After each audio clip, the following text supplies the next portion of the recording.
Hola compañeros. Bienvenidos. Nosotros somos los nuevos investigadores Alejandra Cos y Cristian Méndez, del Centro Universitario San Carlos de Guatemala, CUNOC, Facultad de Humanidades, primer semestre, sección A de la carrera de Psicología. En este video los adentraremos al capítulo número 5 del libro Metodología de la Investigación de los autores Roberto Sampieri y la doctora Paula Hernández. Partiendo del marco teórico, a continuación les presentamos de una forma teórica y ejemplificada la definición del alcance en la ruta cuantitativa y sus 4 variables.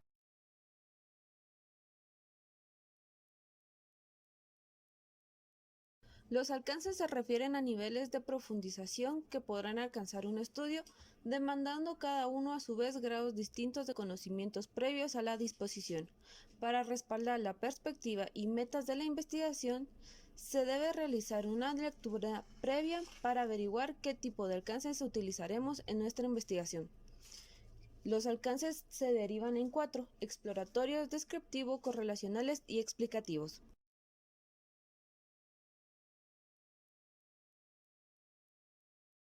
A continuación hablaremos del primer estudio, el cual es el exploratorio. Entonces nos preguntamos en qué consisten los estudios exploratorios. El propósito de estos es examinar un fenómeno o problema de investigación nuevo o muy poco estudiado. Sirve para obtener información sobre la posibilidad de llevar a cabo una investigación más completa y profunda respecto de un contexto particular. Su función fundamental es descubrir y encauzar el rumbo de la investigación.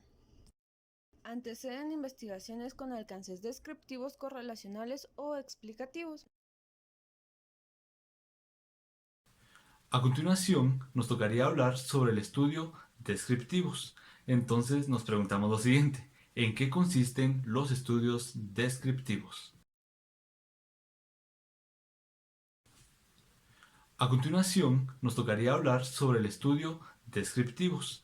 Entonces nos preguntamos lo siguiente: ¿en qué consisten los estudios descriptivos? Estos miden o recolectan datos y reportan información sobre diversos conceptos, variables, aspectos o dimensiones o componentes del fenómeno o problema a investigar. Un censo nacional de población es un ejemplo del estudio descriptivo cuyo propósito es caracterizar a los ciudadanos de una nación. Miden o recolectan datos y reportan información sobre diversos conceptos, variables, aspectos y dimensiones o componentes del fenómeno o problema a investigar. Un censo nacional de población constituye un estudio descriptivo cuyo propósito es caracterizar a los ciudadanos de una nación. Es útil para mostrar con precisión los ángulos o dimensiones de un fenómeno, suceso, comunidad o contexto en una situación. El investigador debe de ser capaz de definir al menos y visualizar cómo y en qué momento se medirá. Esto puede ser más o menos profunda y dependerá de la medición de uno o más atributos del fenómeno o problema de interés. A continuación nos toca el tercer estudio, que se titula correlacionales. Entonces nos preguntamos nuevamente en qué consisten los estudios correlacionales. Tienen como finalidad conocer la relación o grado de asociación que existe entre dos o más conceptos, categorías o variables en un contexto particular. Son investigaciones que pretenden asociar conceptos, fenómenos, hechos o variables. Estas miden las variables y su relación en términos estadísticos. En ocasiones solo se analiza la relación entre dos conceptos o variables. Con frecuencia se ubican en el estudio de vinculaciones entre 3 o 4 o más variables. Primero miden cada una de ellas y después cuantifican y analizan la vinculación. Estas pueden ser positivas y negativas. Correlaciones positivas. Los casos que muestran altos valores en una variable tendrán también a manifestar valores elevados en otra variable. Correlaciones negativas. Estas implican que casos con valores elevados en una variable tendrán a mostrar valores bajos en otras variables. Cuanto mayor sea el número de variables que se asocian en el estudio y mayor sea la fuerza de las relaciones, más completa será la explicación. Un riesgo en los estudios correlacionales: las relaciones espurias o falsas. Cuando planteamos un estudio correlacional debemos asegurarnos de que la relación entre los hechos, conceptos o variables sea real y lógica. Puede ocurrir que dos variables aparentemente se encuentran vinculadas, pero verdaderamente no sea así. Esto se le conoce en el ámbito de la investigación como correlación espuria o falsa.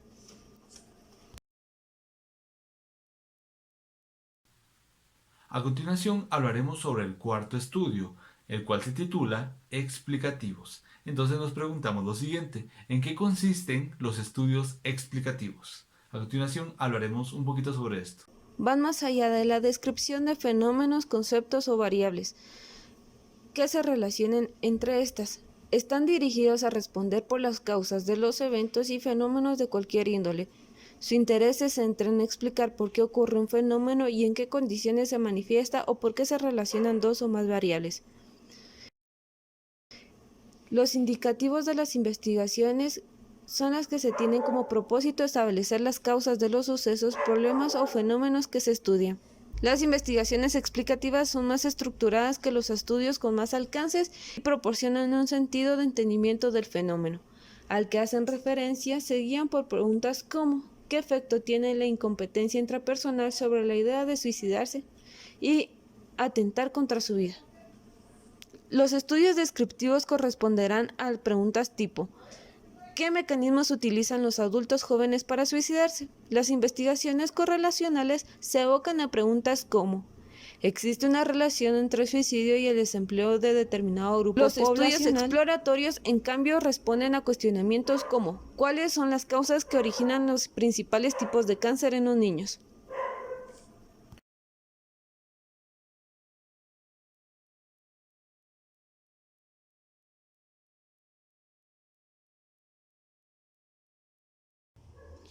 ¿De qué depende que una investigación se inicie como exploratoria, descriptiva, correlacional o explicativa? El conocimiento actual del problema de investigación que nos revela la revisión de la literatura.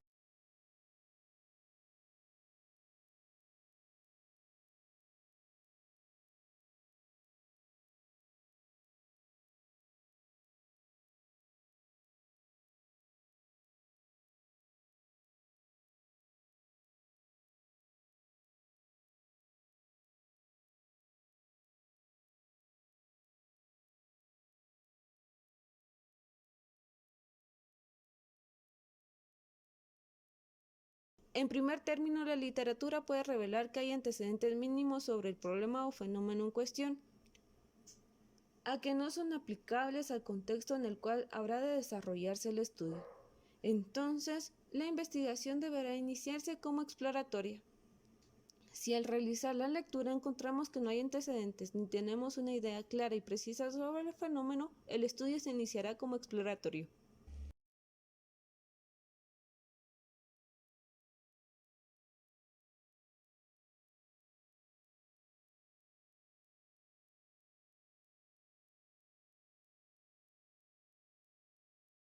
En segunda instancia, la literatura nos puede indicar que hay piezas y trozos de teoría con apoyo empírico moderado, esto es, estudios descriptivos que han detectado y definido ciertas variables y generalizaciones. En estos casos, nuestra investigación puede iniciarse como descriptiva o correlacional, pues se descubrieron variables o vínculos sobre los cuales fundamentar el estudio.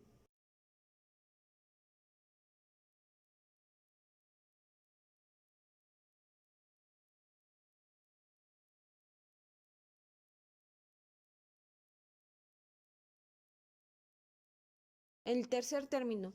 La literatura puede revelar que hay una o varias teorías que explican a nuestro problema de investigación. En estos casos, el estudio puede iniciarse como explicativo.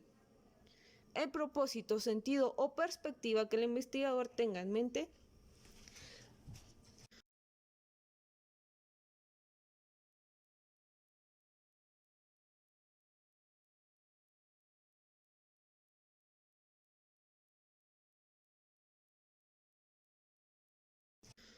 El propósito, sentido y perspectiva que el investigador tenga en mente determinará también cómo iniciarlos.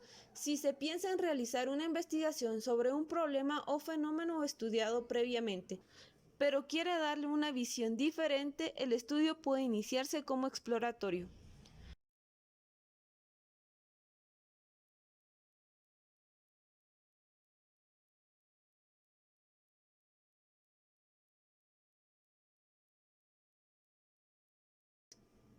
Algunas veces una investigación puede caracterizarse como básicamente exploratoria, descriptiva, correlacional o explicativa, pero no situarse únicamente como tal. De hecho, en la historia de las ciencias y profesiones, diversos estudios se han iniciado como exploratorios y llegaron a un plano explicativo.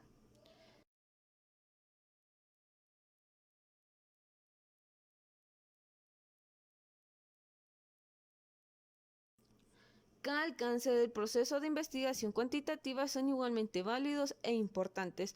Han contribuido al avance de diferentes ciencias. Cada uno tiene sus objetivos y su razón de ser. La investigación debe hacerse a la medida del problema que se formule, ya que no decidimos o priorizamos cómo voy a llevar a cabo el estudio, sino que primero planteamos el problema y revisamos la literatura, y después analizamos si la investigación va a tener uno u otro alcance.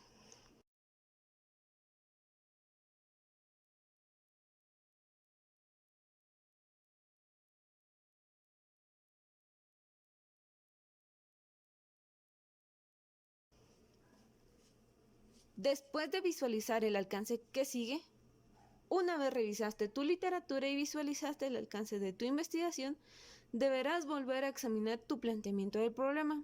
Puede que permanezcan sin cambios o lo rectifiques, lo ajustes o incluso modifiques completamente y continuarás por la ruta cuantitativa en este caso.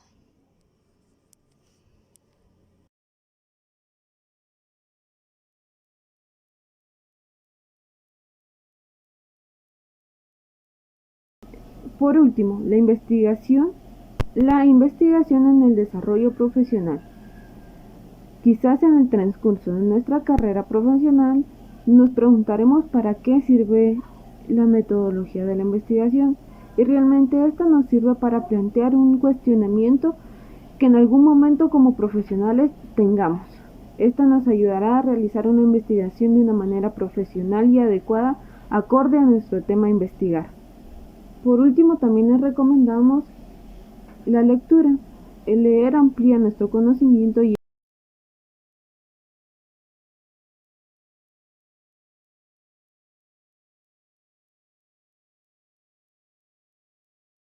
en los ejemplos que les presentaremos a continuación, recomendamos indagar y realizar una lectura previa de las investigaciones aquí realizadas.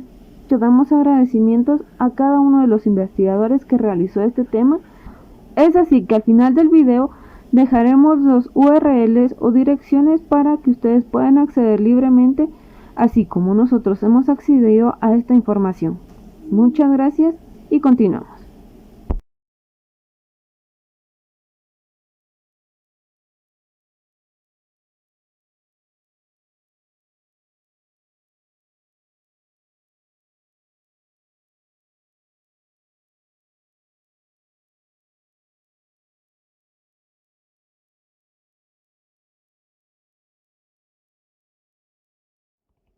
Alcance del ejemplo exploratorio. El objetivo del estudio fue evaluar las actitudes y conocimientos de 40 participantes, pertenecientes a diferentes esferas sociales y frente a las intervenciones neurocientíficas en ensanchamiento o mejoramiento cognitivo.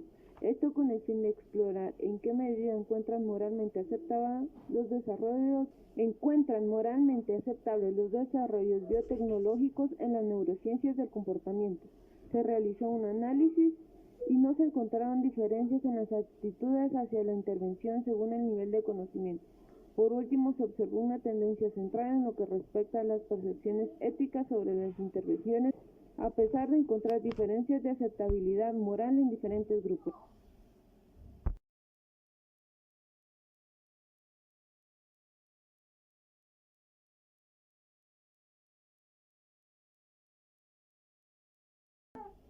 En este tomamos como ejemplo el Acta Colombiana de Psicología, estudio descriptivo sobre las prácticas de atención psicológica en pacientes con psicosis tratados en instituciones de salud mental, Bogotá.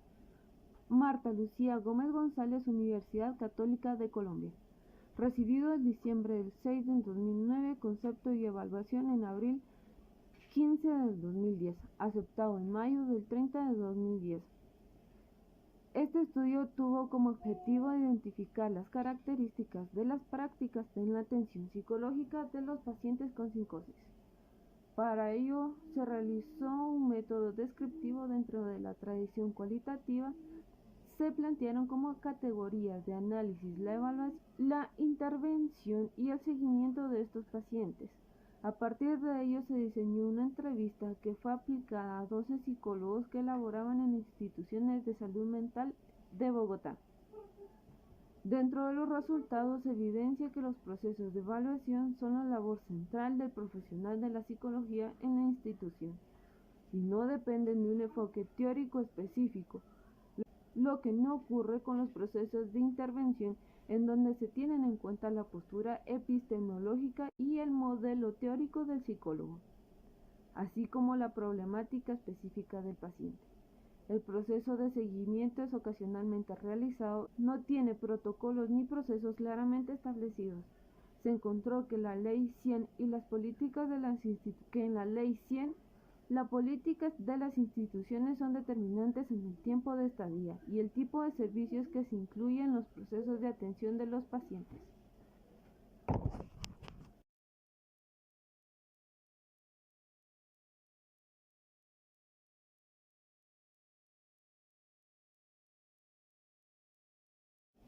En este ejemplo tomamos la investigación de metodología y epistemología de la investigación psicosocial, del autor Jorge Mario Flores Osorio. En esta investigación los cuestionamientos a enfocarse serían los siguientes. ¿Cuál es el mejor camino a recorrer para resolver la problemática de investigación psicosocial? ¿Cuál es el mejor camino a recorrer para resolver la problemática de investigación psicosocial en el contexto latinoamericano? ¿Se debe trabajar a partir de la lógica de la construcción de conocimientos o se puede entablar una discusión con respecto a la vida cotidiana y su importancia en la determinación de la subjetividad? Con la relación a la definición del camino más adecuado se puede decir que es aquel que se corresponde con la realidad en tanto la dimensión espacio-temporal o a ser transformada. Es importante entender acciones tendientes a compadecer con claridad la manera del paso del mundo o del entorno.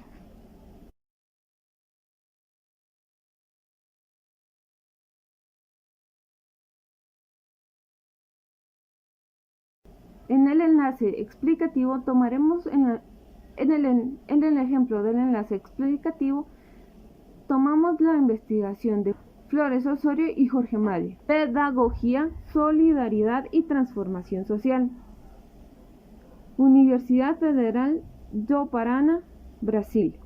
Esta investigación se profundiza en enseñar con saber la promoción del nivel como educación y el diploma obtenido como competencia. Trata de buscar un camino que nos sirva para adiestrar a los estudiantes pobres que logran acceder a las escuelas para los trabajos con menor remuneración, para los trabajos con menor remuneración y con mayor generación de la capital.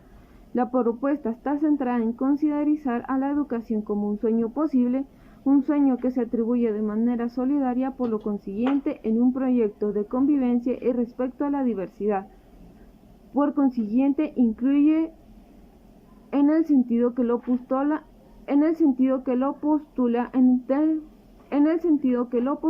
el discurso hegemónico, es decir, simplemente incorporar a las personas discapacitadas en los espacios ya instalados, sino en el sentido de sentar tanto la diversidad como la que corresponde a formas de pensamiento diferente, incluso de formas alternativas de explicar al mundo. En concreto, se propone una pedagogía en la cual tanto los pedagogos como los educandos comprenderán que educarse implica asumir una posición crítica frente al mundo y hacer los discursos dominantes, desarrollar la creatividad y la consiguiente de la responsabilidad y el compromiso con el otro mundo posible.